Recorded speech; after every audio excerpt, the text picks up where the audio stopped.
Hi, welcome back. I hope you're doing well. I wish I could be there with you. Now, today I want to talk about the next two steps on the slide or the document that I shared with you on the healing journey. And I want to remind you, keep using the tapping, tap, tap, tap. And I hope you looked up the video with all the steps to the tapping process, and I hope you found it helpful because I know it helps me, and I teach it to a lot of people.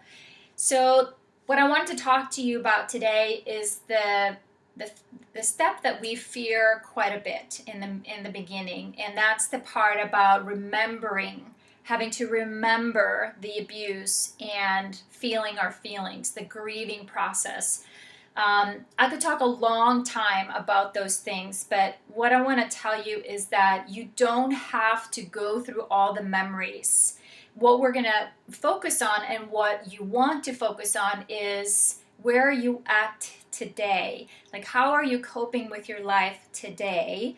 And so assess your life and your healing from this point forward. When you recognize what are some of the challenges that are getting in your way in your life today, yes, you may have to go back and see, okay, where do those negative beliefs come from? Then chances are they come from your past, right? In order to survive our families and our childhood, we often came up with stories that somehow the abuse was our fault, right? And so that's kind of the filter that we have been living the rest of our lives. And we have to assess that. And in order to do so, we may have our feelings about it. We have to find a way to express it. And that could take time, and that will unfold naturally. Our bodies, our minds are beautiful in a way that I believe I never went through more than what I was equipped to handle. And I also found some people to support me that while I was still in the beginning phases of learning to really express my feelings, because I really didn't know how in the beginning, I just had shut it all down.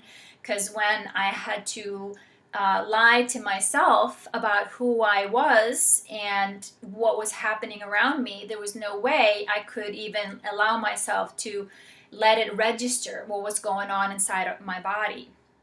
So I found a way to learn how to express my feelings safely and productively, and understanding that your feelings are just energy. They come up, they peak, and then they kind of fall back down. And crying was hard in the beginning because for me it brought up a lot of shame, but then over time I learned to welcome it. Just really, letting it come up, and through the tears, I kind of, found compassion for myself. I would hold myself or this little girl, this wounded part of me that's inside of me, and let her cry it out because, boy, did she need to. So the downside is that it felt very overwhelming, of course, if I wouldn't have thought that I had support. And there were times where I wasn't sure how I was going to figure this out.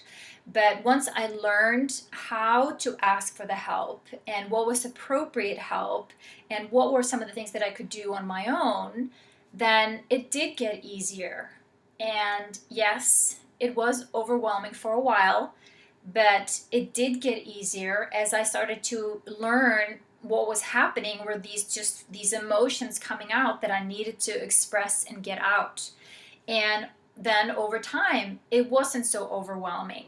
And I was fortunate enough to have a support group, and that's one of the things I definitely want to recommend to you, that you find either a local support group or follow the links that I'm going to post below this video to one of the online support groups where you can immediately connect with fellow peer survivors that are also actively engaged in the healing journey, because that is what we need. So I think I'm going to wrap it up and not make this any longer today. But remember, part of the healing journey is not necessarily going into the back into the pain and going through all the memories, having to relive all the abuse. That's not what this is about.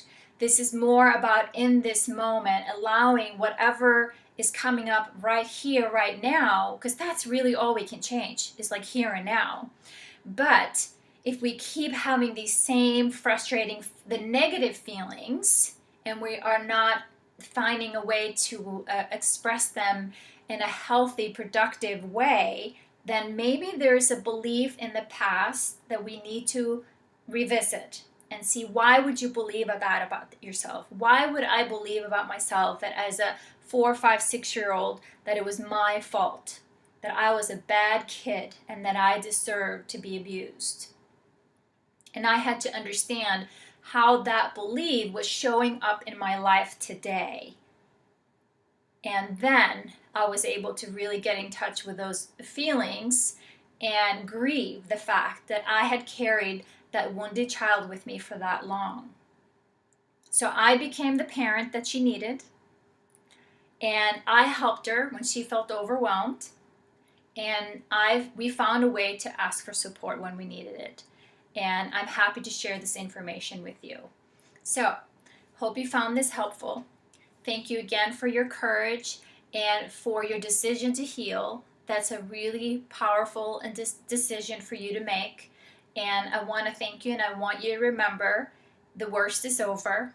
You're not alone, not anymore, not then, not now, not ever. And together, you and I are stronger together. Thank you.